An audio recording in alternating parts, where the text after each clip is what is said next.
Bonjour Marie-Claude. Bonjour. Merci de prendre le temps de nous rencontrer aujourd'hui pour discuter de justement tous les différents aspects des services de garde éducatifs à l'enfance, mais particulièrement de ton expérience comme directrice de centre de la petite enfance. Donc, peut-être qu'on pourrait commencer avec toi qui te présente et puis qui parle un petit peu de ton milieu, de ce magnifique CPE dans lequel je me trouve aujourd'hui. Ben oui, avec plaisir. Alors, c'est ça, moi je suis directrice générale ici au CPE de Rivière-du-Loup depuis déjà 32 ans.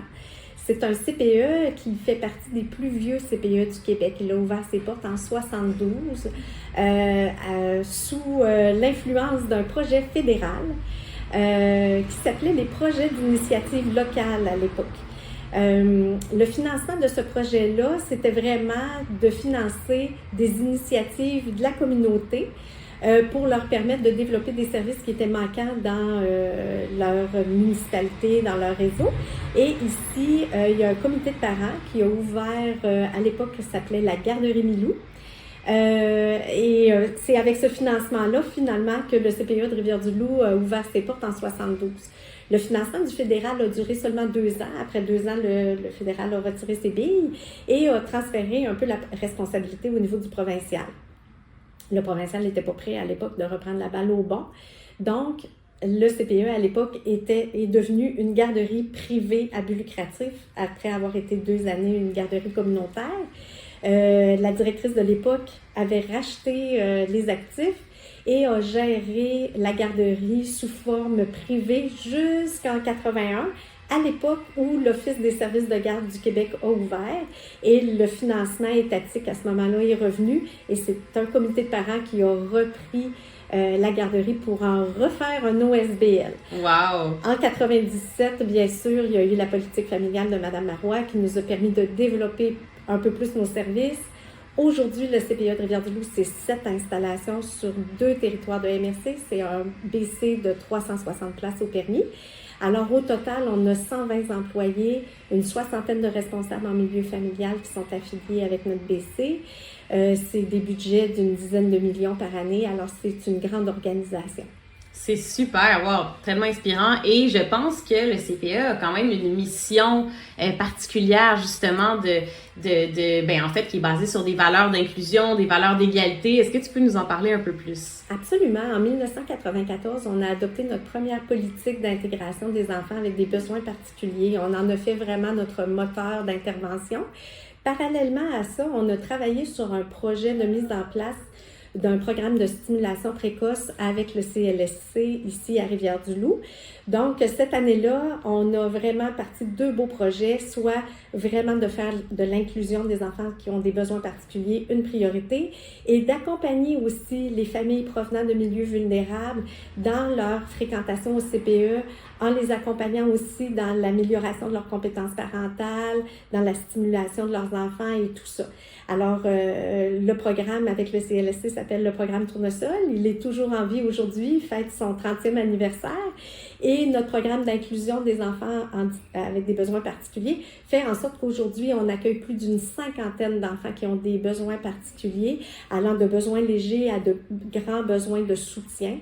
Et dans nos 7 installations, nous avons une équipe d'éducatrices spécialisées. Cette année, on a 12 éducatrices spécialisées qui travaillent auprès des enfants. Wow! Donc, on voit que l'accessibilité, justement, pour l'ensemble des enfants, l'ensemble des familles, là, c'est vraiment quelque chose qui vous tient à cœur.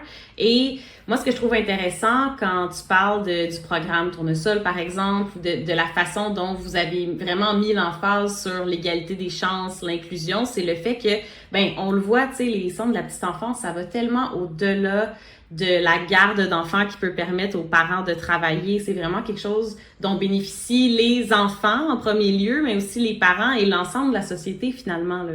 Absolument. Moi, je trouve que le réseau des CPE, c'est un réseau 360. C'est un beau moteur économique parce qu'il permet le retour au travail de jeunes parents formés, diplômés. Et Dieu sait qu'on en a besoin présentement de la main-d'œuvre formée. Alors, pour les entreprises du milieu, pour les gens qui veulent faire du développement d'affaires, de pouvoir compter sur cette main-d'œuvre formée-là rapidement dans leur rôle parental et tout ça, de leur permettre d'avoir une belle conciliation travail-famille, ben ça, c'est extraordinaire pour l'économie d'un milieu. Par contre, au niveau social, au niveau psychosocial, les CPE ont aussi un très beau mandat à jouer en collaboration avec les intervenants du CIS pour travailler justement pour soutenir les enfants dans leur développement, leur permettre de commencer l'école sur un pied d'égalité, de permettre l'égalité des chances. Je pense que c'était le grand rêve de Mme Marois en 97. Puis nous, on essaie de le porter là, depuis ce temps-là à travers nos actions en se disant « ça prend des chances égales ». Il faut prendre soin de tous nos enfants, de toutes nos familles parce que je pense que c'est en travaillant en collaboration autant avec nos partenaires économiques, nos partenaires du réseau de la santé, nos partenaires de l'éducation et les parents qui sont nos premiers partenaires. Je pense que c'est comme ça qu'on fait en sorte que nos enfants ont des chances égales et un avenir qui est reluisant. Ben oui, parce qu'on sait que l'éducation, ça se joue bien avant 5 ans, puis ce qui se passe dans le 0-5 ans, c'est tellement une phase cruciale du développement. On le voit, là, les études le démontrent, en fait, que à 5 ans, ben les différentes lacunes, disons, qu'on pourrait avoir ou peut-être défis qu'on pourrait avoir au niveau développemental ou d'apprentissage, ben ça nous suit tout au long de notre parcours scolaire. Donc, c'est ça aussi, là, c'est que l'influence d'un service de garde éducatif de qualité qui va aider à développer au plein potentiel les tout-petits, particulièrement les tout-petits dans les milieux vulnérables, ben ça a des bénéfices pour l'ensemble du parcours scolaire. Donc, ça se répercute même dans le milieu du travail par la suite. C'est vraiment une mission qui est hyper importante et qui va tellement au-delà de garder des enfants, finalement. Là. Absolument, absolument. Quand on comprend le développement du cerveau de 0-5 ans, on comprend, moi, je prends toujours l'image du TGV. C'est qu'il y a des fonctions au niveau cognitif, au niveau de l'apprentissage du langage, moteur et tout ça. Il y a des fonctions que c'est vraiment, il y a le TGV. Si on est au bon endroit, au bon moment et que l'enfant peut prendre le TGV pour le langage, pour le développement de ses fonctions motrices et tout ça, ça va aller très, très vite et c'est là pour toujours. Tandis que, ben, si le TGV n'a pas passé pendant ce mois-là, pendant cette semaine-là, pendant ce 6 mois-là, mais oui, l'enfant va pouvoir quand même se développer et tout ça. Mais là, c'est plus le TGV. Là, c'est vraiment l'autobus qui arrête d'autobus. Et là, c'est beaucoup plus long. Alors, c'est pour ça que c'est tellement important, là, de 0 à 5 ans, d'avoir des milieux stimulants, des milieux qui prennent soin de stimuler les enfants, de leur offrir des expériences variées et tout ça, parce que ça leur permet de prendre le TGV tous les matins et d'optimiser leur développement. On le sait, c'est justement, je pense, de par l'importance que ça a pour les familles d'avoir des milieux qui sont stimulants, puis aussi l'importance que ça a pour les familles et pour les parents de pouvoir aller sur le marché du travail, hein, lorsqu'ils deviennent parents, ils n'ont pas nécessairement, ils veulent pouvoir faire les deux, en fait. Ils veulent pouvoir aller au travail et laisser leur enfant en toute confiance dans un milieu bienveillant puis qui est stimulant. Ce qui fait en sorte que là, présentement, ben, on a notre pénurie de places en service de garde éducatif à l'enfance qui est encore très importante à travers le Québec. Comment tu le vis, toi, de ton côté, là, comme directrice de CPE? J'imagine que tu vois directement les répercussions de cette pénurie-là au quotidien. Absolument, absolument. Rivière-du-Loup, c'est vraiment un centre très attractif en termes économiques. Alors, on a beaucoup de nouveaux arrivants. On a des arrivants qui nous proviennent du Québec, mais on a aussi des gens qui proviennent de l'extérieur du Canada. Et ces gens-là, quand ils arrivent, ben, ils n'ont pas de réseau, ils n'ont pas de famille, il n'y a pas personne pour les dépanner. Et souvent, ces gens-là arrivent, un couple, tous les deux ont leur emploi, ils sont prêts à faire feu, ils sont prêts à devenir propriétaires et tout ça. Et puis là, hop, non, ça se peut pas parce que on n'a pas d'endroit pour faire garder nos enfants. Alors là, c'est vraiment un choc qui est intense là, pour ces familles-là. Vous dire qu'à chaque semaine, il n'y a pas une semaine que je ne console pas un parent au téléphone parce que les parents pleurent là, carrément, parce que c'est la panique, là.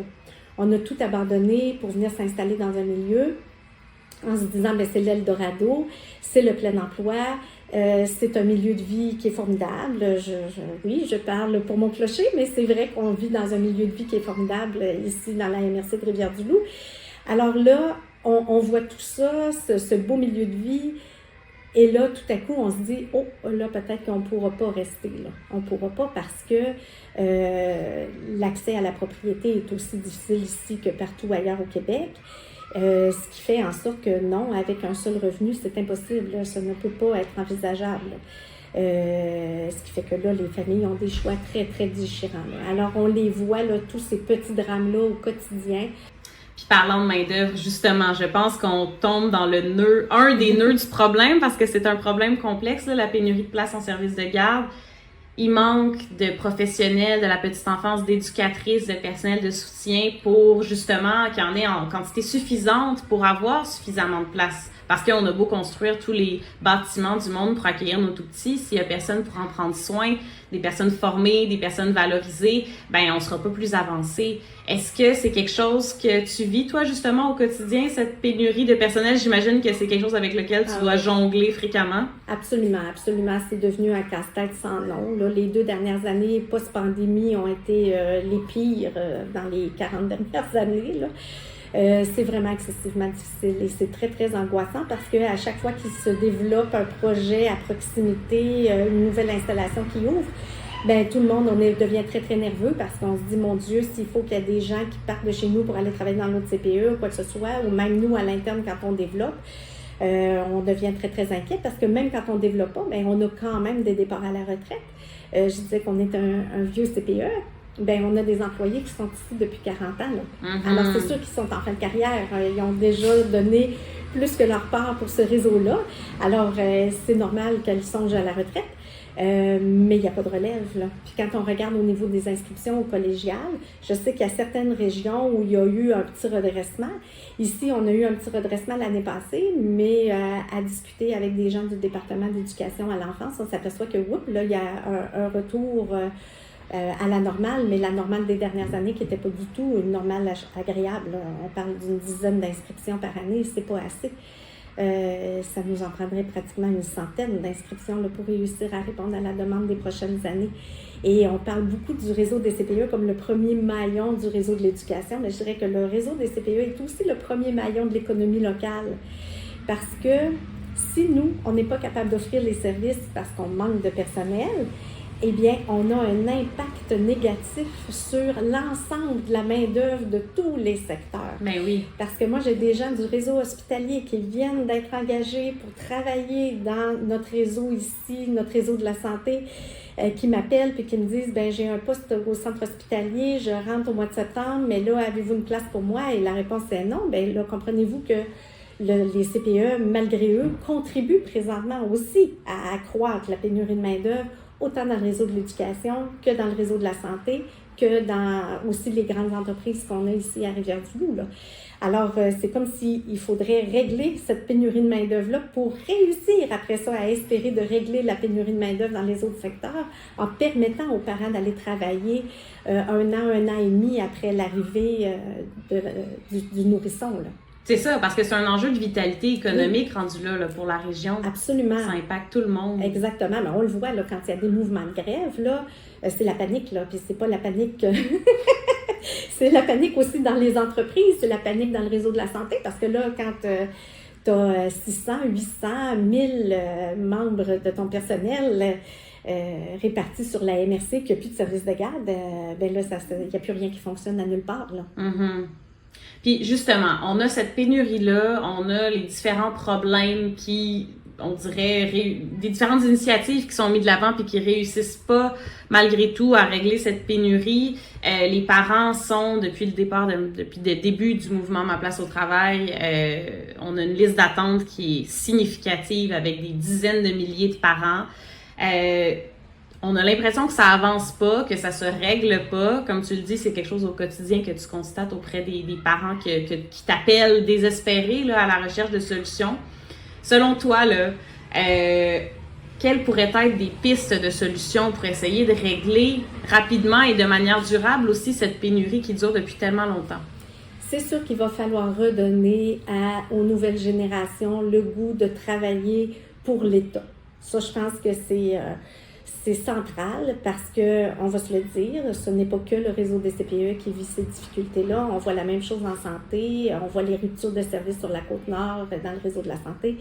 C'est partout, là. C'est la même chose en éducation. On manque 800 enseignants à chaque mois de septembre, puis bon, c'est difficile, on engage des gens pas formés. Bon, alors, on voit là que c'est au-delà du réseau des CPE. Il y a vraiment présentement une grande séduction qui doit être faite de venir travailler pour les citoyens du Québec. Je pense que ça va être le premier grand pas à faire parce que c'est ce qu'on voit chez la nouvelle génération de travailleurs. Je pense qu'il y a un désintérêt du service à la population qui est quand même assez marqué.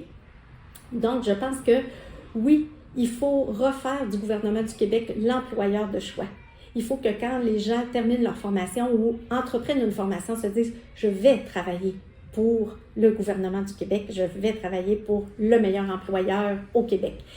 Et ça, ça a été vrai dans les années 70. On le sait avec la création du réseau de l'éducation comme on le connaît aujourd'hui, la création des cégeps et tout ça. Il y a eu cette espèce d'engouement pour le service public à l'époque. Et non, il n'y a jamais eu de pénurie de main-d'œuvre au public pendant toutes ces années-là, parce que tout le monde voulait aller travailler pour le public. Là. C'était comme le wow. Là. Présentement, on sent que non, ça, c'est pas là du tout. Alors, il faut refaire ce wow-là, absolument. Et quand on crée des grands réseaux, comme le réseau des CPE, il faut prendre ce chemin-là. C'est ce chemin-là qui a été pris à la fin des années 60 pour le réseau de l'éducation. C'est ce chemin-là qui a été pris pour les cégeps aussi à la fin des années 60. On en a fait des projets tellement innovateurs, inspirants, avec des conditions de travail qui étaient très concurrentielles. On pouvait créer, puis la main-d'œuvre suivait, là. Là, aujourd'hui, puis bon, on va se le dire aussi, là, c'est sûr qu'à l'époque, on parle des baby boomers qui rentraient sur le marché du travail. Ils étaient beaucoup plus nombreux que leurs petits-enfants aujourd'hui, qui sont vraiment en nombre moins significatif, là. Alors ça aussi, là, c'est une réalité. On ne se le cachera pas, là, au niveau de la démographie, présentement, la pyramide du Québec est insupportable, là, ça se peut pas, là, on n'a pas assez de travailleurs là, pour l'ensemble de la population, fait que ça aussi, c'est une réalité qui va être difficile à vivre les prochaines années, là. Mais malgré tout, je pense qu'il y a quand même vraiment un exercice de séduction à faire au niveau de la génération, de commencer même avec nos 14 ans, nos 15 ans, nos 16 ans, tous ces jeunes-là qui sont présentement en train de se demander qu'est-ce qu'ils vont faire de leur vie, là, de leur dire, venez travailler pour les réseaux publics. Ce sont de beaux réseaux avec des bonnes conditions, mais il faut encore les améliorer, encore les bonifier, mais leur donner le goût. Leur faire savoir à quel point ces emplois-là, ils ont un sens. On sait à quel point c'est important dans la vie d'avoir un sens quand on travaille, là, de savoir qu'on participe à quelque chose de grandiose. Là. Quand on travaille dans le réseau des CPE, c'est grandiose. Là. Le matin, là, on travaille avec nos citoyens de demain. C'est par là que passent les valeurs qu'on va être capable de leur transmettre. On parle beaucoup d'éco-responsabilité, on parle beaucoup de bienveillance, on parle beaucoup de solidarité. Mais si tout de suite, à 1 an, 2 ans, 3 ans, ces enfants-là fréquentent des milieux où le développement durable, c'est important, où on leur apprend que de prendre soin de leur environnement, des écosystèmes, c'est primordial pour leur survie. Mais ça va les suivre toute leur vie. Alors oui, ce sont vraiment des actions qui sont grandioses parce qu'elles ont un impact sur les 50 prochaines années. Alors, je me dis, il y a là tout un beau sens à vendre à notre nouvelle main-d'œuvre et tout ça, là. Alors, il faut s'en servir, il faut les séduire. Puis, oui, bien sûr, il faut que les conditions l'accompagnent, mais il y a quelque chose d'encore plus gros que les conditions, c'est-à-dire de se sentir investi, d'avoir envie de mettre l'épaule à la roue, de faire partie de ces grands projets-là. Merci Marie-Claude. Et ça fait plaisir.